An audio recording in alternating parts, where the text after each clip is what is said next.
If Wednesday was Salem cracking under pressure, Thursday, February 26th is the day the pressure turns personal. Because the emotional fallout hits hard on every front. Johnny tries to repair things with Chanel. Sophia's scheme moves into its most dangerous phase, and Tate gets pulled deeper into Holly's spiral. Without realizing he's closer than ever to the truth. Meanwhile, Abe and EJ's conversation isn't just business.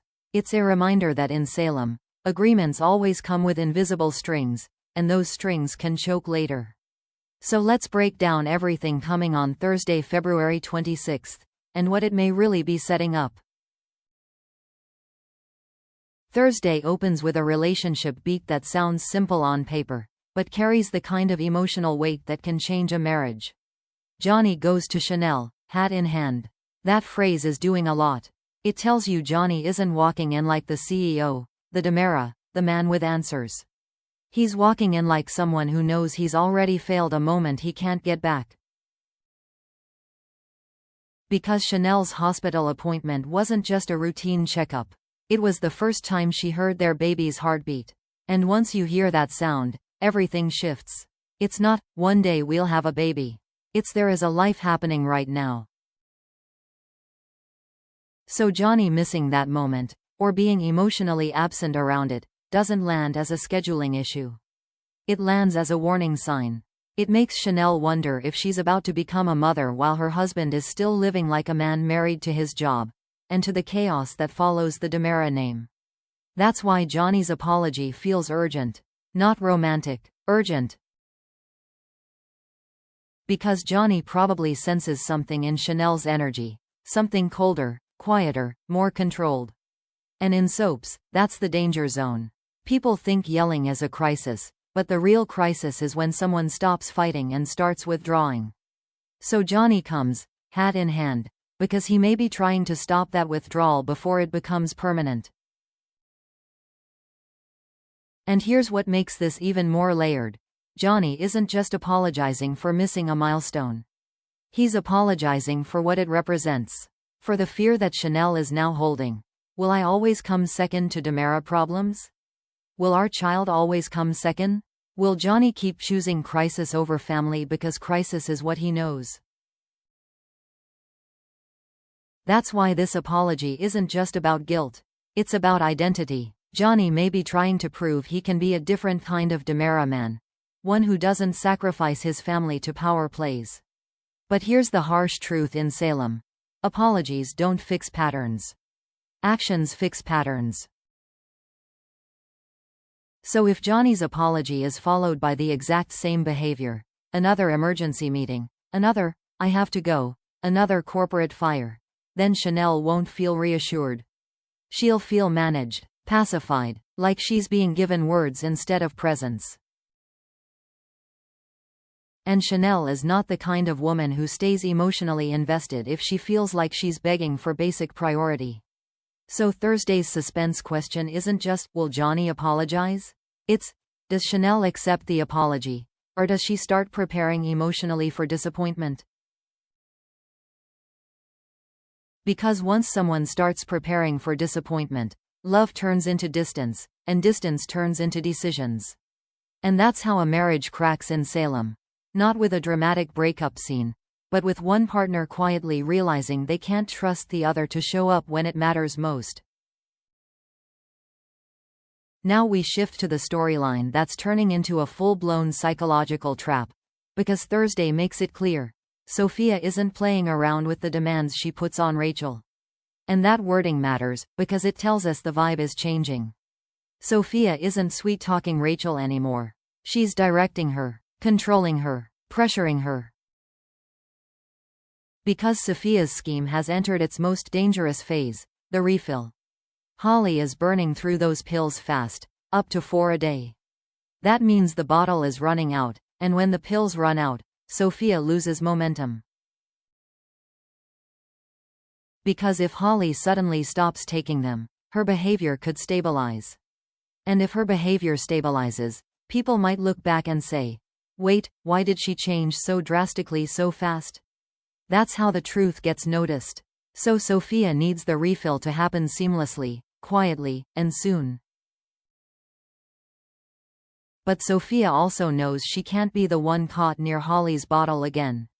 One more coincidence around Sophia and Holly's supplements, and suspicion becomes certainty. So Sophia uses the classic villain move. She makes someone else take the risk.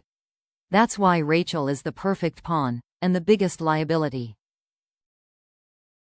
Rachel is young, emotional, easy to steer, and hungry to feel included. Sophia can play that perfectly. But now Sophia has to tighten the screws, because this isn't a casual favor anymore, it's a criminal act. So Thursday is likely where Sophia's manipulation turns colder. Instead of, "I need you," it becomes, "Do it exactly like I said. Don't tell anyone. Don't ask questions. Just trust me. If you mess this up, everything gets ruined." And when someone gets that strict about secrecy, it's a tell. It means Sophia is afraid. Not afraid she's wrong. Afraid she'll get caught. And that fear makes Sophia more dangerous, because it pushes her to control Rachel even harder. Now here's what makes the tension spike. Rachel is not built for high-pressure deception. She hesitates. She overthinks. She panics. She looks guilty. And in a storyline like this, looking guilty is almost as bad as being guilty, because it increases the chances someone notices. So the suspense question becomes painfully sharp. Does Rachel obey and pull it off, or does Rachel crack under the pressure and slip? Because one slip is all it takes. A dropped mint tin, a bottle in the wrong hand at the wrong moment, a nervous lie that doesn't make sense. And if Rachel gets spotted, by Tate, by Ari, or by any adult, Sophia's entire conspiracy could collapse instantly. But here's the darkest layer. Sophia is already planning for that possibility. A scapegoat. If things go wrong, Sophia can paint Rachel as the problem. Rachel did it. Rachel's obsessed. Rachel's jealous. Rachel misunderstood. And because Rachel is a kid with a history of impulsive choices, that lie could actually stick, at least long enough for Sophia to disappear behind confusion. That's what makes Sophia terrifying. She isn't just sabotaging Holly. She's building a system where someone else gets punished if the plan gets exposed. So Thursday isn't just, Sophia pressures Rachel. It's the moment the scheme becomes unstable, because pressure creates mistakes, and mistakes create witnesses. Now let's talk about the emotional core of Thursday, because this is the storyline that looks sweet on the surface, but is actually the most dangerous. Holly isn't in a good place, and Tate is there to provide comfort. And normally, that would be a classic day's relationship beat. The boyfriend shows up, the girlfriend breaks down, they reconnect. But in context, it's alarming, because we, the audience, know Holly's mood swings aren't just stress or teenage drama. They're the result of medication she doesn't need, taken at a dosage she thinks is harmless. So every comfort scene comes with a hidden threat. Holly is not just emotional. She's chemically unstable. That means her reactions can flip fast. Her irritability can spike. Her emotions can feel too big to contain. And Tate, no matter how patient he is, can't talk someone out of a chemical reaction. That's why Tate's role becomes so critical here. Not because he's going to magically fix Holly, but because he's the first person who might finally notice that something doesn't add up. Tate is doing what a supportive partner does. He stays close even when Holly lashes out. He tries to listen. He tries to steady her. He tries to make her feel safe. And because he's emotionally invested, he's also paying attention to the details other people ignore.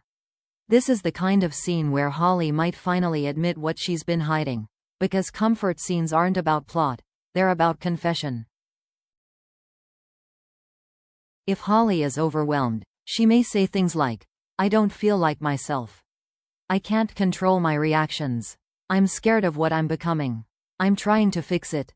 I'm taking those pills like I'm supposed to. Sometimes I take more because it feels like it's the only thing helping. And if she mentions she's taking up to 4 pills a day, or if she casually talks about running low already, that's not just dialogue. That's evidence, because it forces Tate to think in a new direction. Up to this point, Tate has been asking emotional questions.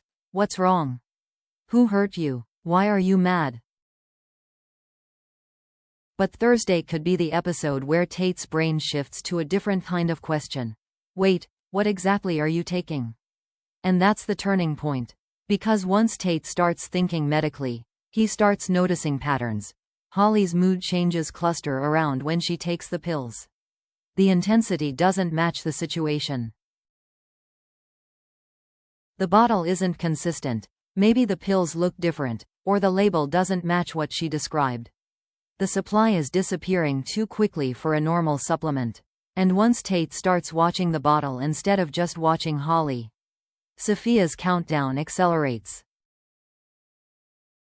Because the scheme only works as long as Tate sees this as emotional. The moment he sees it as physical, he's going to want proof. And proof is the one thing Sophia cannot allow him to find. Now we shift to the adult power storyline, because Thursday also gives us a conversation that sounds calm, but could quietly shape the next phase of Salem's political chessboard. Abe and EJ discuss the agreement they've managed to come to. On the surface, this looks businesslike. Civil, 2 grown men talking terms and boundaries. But in Salem, calm deals are often the most dangerous ones, because they tend to hide the real transaction underneath. Abe's goal is clear. He wants Theo out of DiMera drama. He wants safety, stability, and fewer DiMera messes spilling into the Carver orbit, especially after the crypt abduction chaos and everything that followed. Abe isn't negotiating for profit. He's negotiating for protection. But EJ? EJ doesn't do protection unless he gets something valuable. EJ doesn't sign agreements because he's being nice. He signs agreements because it helps him gain leverage, now or later.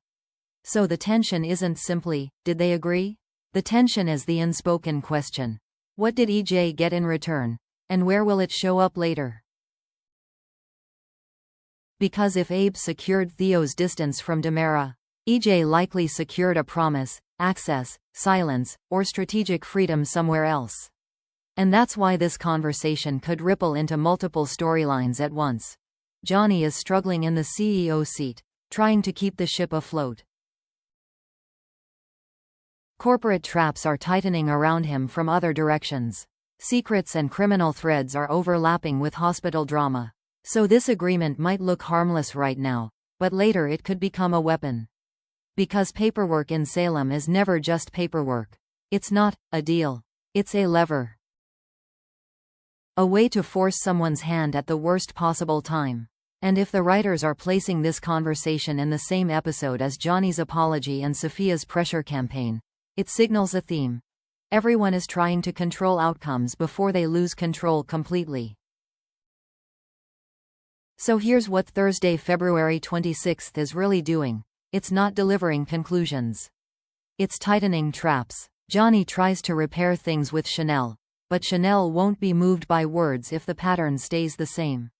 Sophia tightens her grip on Rachel, raising the odds of one mistake that exposes everything.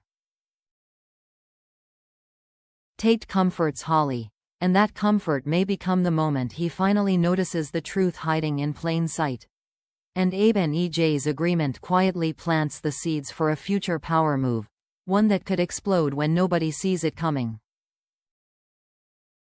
And the cliffhanger heading into Friday is brutal because it's not one question. It's 2 clocks ticking at once. Does Rachel crack under Sophia's pressure and slip up? Or does Tate connect the dots first and start hunting for proof? Because once Tate shifts into investigation mode, Sophia loses her biggest advantage, confusion. And once someone links those pills directly to Holly's behavior, Sophia's conspiracy doesn't just fall apart. It doesn't just get exposed. It detonates, and it takes relationships, reputations, and trust down with it.